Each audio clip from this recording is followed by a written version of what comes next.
I'm Michael Gottlieb. I'm a physician, an MD, and people know me best for being the doctor who first described AIDS as a new disease.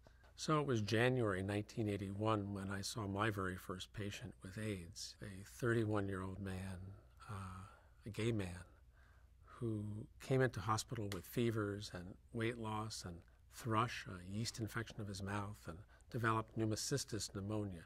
So we investigated this patient very thoroughly to try to find out what was wrong, and came upon the fact that his CD4 T cells, one of the very important pivotal immune cells of the immune system, were essentially missing. And that seemed to explain why he was so immune deficient so as to contract pneumocystis. By March or so of 1981, we had 3 patients, all young gay men with pneumocystis pneumonia. And at that point, we reached out to CDC in Atlanta and asked if they were aware of anything unusual going on among gay men anywhere else.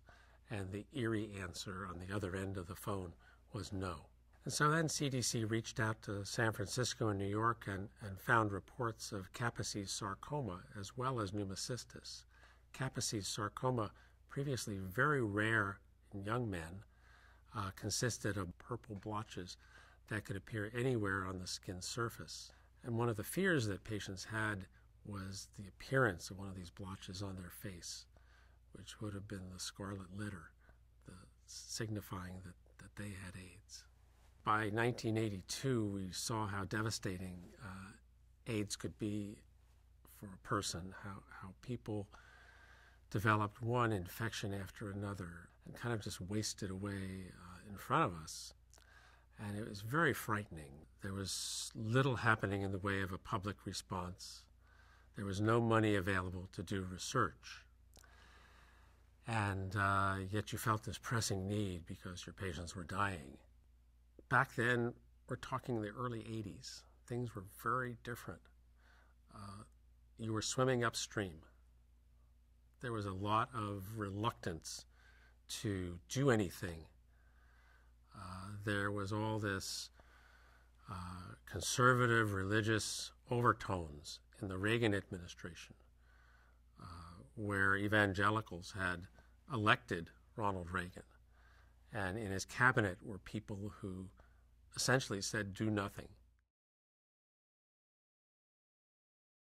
I was shocked by the fact that gay people were so poorly regarded, that there wasn't a concerted effort to get to the bottom of this.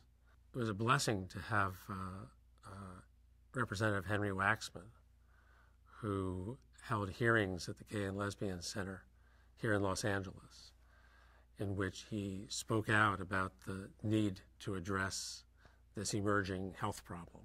People didn't know where to turn for information, and that's why an organization like APLA came into being. We were convinced by mid-1983 that this was a virus, that the French had discovered this virus, and that it was, in fact, the causative agent of AIDS. I was torn between knowledge of this scientifically and wanting to communicate that to people so as to prevent the further spread, but sensitive through my interactions with Ivy Patini and others at APLA that you couldn't say it was a virus until you knew with absolute certainty, because people would use it to further oppress gay people who were already an oppressed minority. In 1984, I was asked to see a celebrity patient, Rock Hudson, and determined, in fact, that he did have AIDS.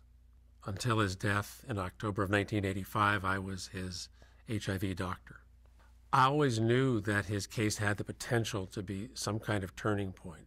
I guided him as best I could and sent him to France to participate in a clinical trial of an antiviral drug. And that's the occasion in which he collapsed, and at which point it was announced by a hospital spokesperson that he in fact had AIDS. And Elizabeth Taylor visited him. She was already involved in AIDS before Rock Hudson and had signed up to be the recipient of the Commitment to Life Award from AIDS Project Los Angeles. The largest fundraiser to date in AIDS history took place at the Bonaventure Hotel with the Commitment to Life dinner. So the foundation of AMFAR is really a West Hollywood, Los Angeles story. It came about after Rock Hudson when his business manager offered $250,000 for the formation of a foundation to do AIDS research. It turned out to be a pivotal point in the HIV epidemic where people talk about AIDS before Rock and AIDS after Rock in terms of public awareness and the government funding levels for research and care. I think in part, at least, some of the advances that we have enjoyed in recent years came about as a result of his experience and his disclosure that he had AIDS.